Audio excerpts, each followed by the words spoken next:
Kokak, mga hambugera. So, aduna ko i-share kaninyong tanan nga akong na-order sa TikTok.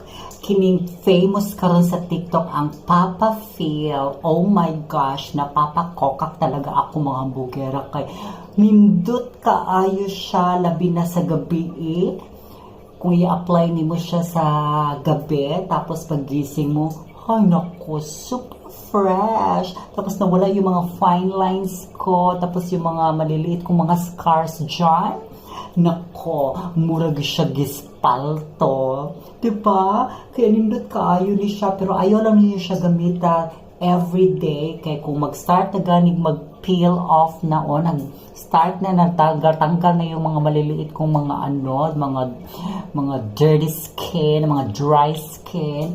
So, nag-stop ko o ano na lang siya, 3 times a week na lang siya para dili gid siya yung puti, kay puti gid mong naong yun niya. Dili na mabagay sa akong skin, kay dark skin ba ako.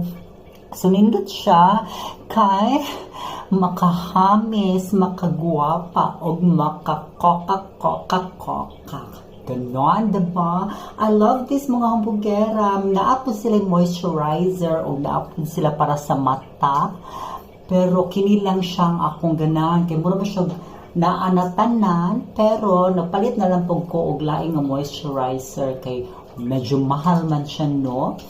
Pero naa siya ka ng usa ka set nga 900 pesos. Pero nagtipid-tipid man ta mga hambugera. Kay dili pa man ta maka-afford. Kay wala pa man tayo work. So, usa na ka botilya. Unya, karon kay na naman mo sa tayo kwarta gamay. So, nipalit ko og duha.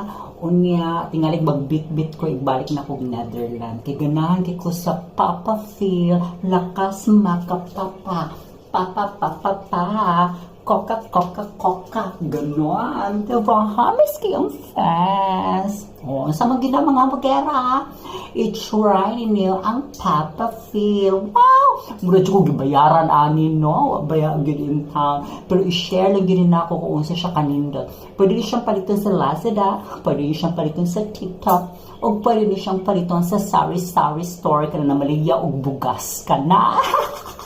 Ganon. Kokak sa mga hambugera natin dyan. Bye!